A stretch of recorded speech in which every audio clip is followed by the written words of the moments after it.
In the schemes of work, we have various uh, columns. And in those columns, we start by the week. As we understand, we start by the week. Then the lesson, where we are expected to write the lesson number. After that, we have strand, then the substrand. After the substrand, we have the specific learning outcomes.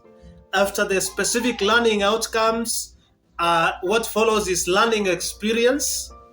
After the learning experience, what follows, we understand very well, is the key inquiry questions. After the key inquiry question, we have the learning resources. After the learning resources, we have assessment methods. And lastly, we have the last column, which is reflection. So you could be asking yourself, what do I write in this column called assessment column, or the assessment methods column? We have various assessment methods that are expected to be used in CBC curriculum. And these assessments could not be as the OBC assessments. They are quite different, and there's a variety of assessments that you could use so that the learners will engage in learning in CBC way. So the right way in which you could fill that column is to consider a specific assessment or assessment method that goes hand in hand with what is being taught in regards to the learning experiences that are expected in that particular lesson. You are supposed to come up with the right assessment method. Some of the assessment methods that we have according to CBC, you could use a questionnaire, a set of questions that you can give to learners so that they can fill them. I hope everyone understands what a questionnaire is. Apart from that, you could also use another assessment method that we call assessment rubric. It's a set of criteria to evaluate learners' performance. Apart from that, you could also use question and answer method. This is a dialogue between individuals. It is based on asking questions that stimulate learning.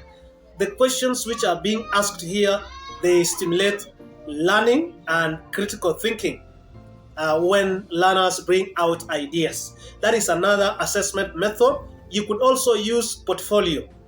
You could use portfolio as an assessment method, which will also improve learning in a given lesson.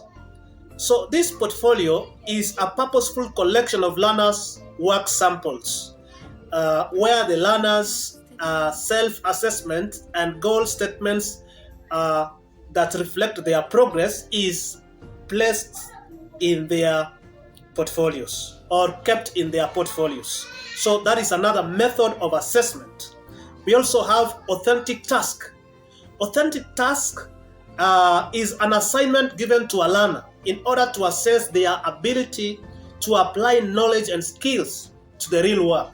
Remember, the key word here, real world, that they have to apply whatever they learn in the real world, the way in which the authentic task is applied. We also have, you could use oral questions. You could also use the oral questions. Oral questions are just questions posed verbally, while the oral questions are the pre-recorded questions, where the learners will listen to them from an audio device or from a digital device through audio. It is pre-recorded. That is oral questions. They are pre-recorded. Then we have another method that we call checklist. You could use checklist, and the checklist contain a list of attributes of an individual's behavior and require the teacher to carefully observe and tick. You just observe the learner's behavior in regards to the type of learning that is taking place, then you tick. That is checklist. So it contains attributes and several behaviors that you could expect from learners. You tick depending on how they behave in that particular in that particular part. How are they behaving? Then we have, you could use the written test. Written test should be rare. It should not be the only method of assessment as it used to be in OBC. In OBC, that is 844, the written test was rampantly used. But according to CBC, this written test should be rare. It should be rare because we have a variety of methods that can be employed in assessment.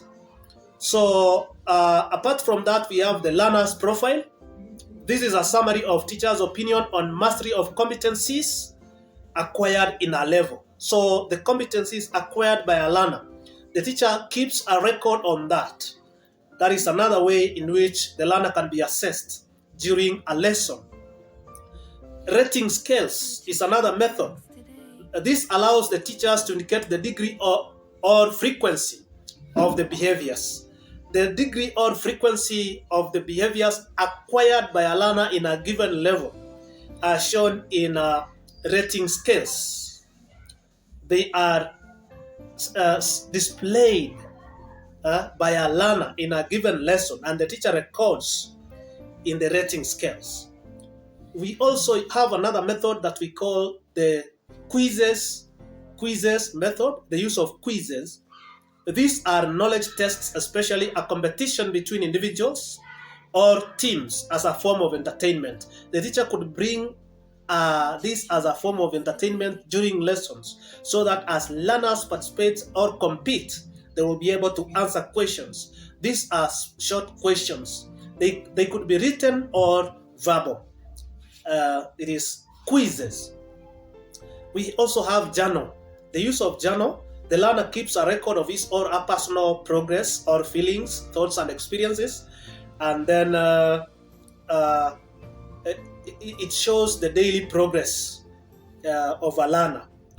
It also shows the activities carried out, day out, day in by a learner in various lessons. So it's another method of assessment that the teacher can also use during lessons. Apart from that, we also have project as a method of assessment. This is a set of activities learners identify a need in their community where they can provide services based on what they have learned. They identify a need in their community and they do as a project. That's why we talk of project work, which is incorporated in learning.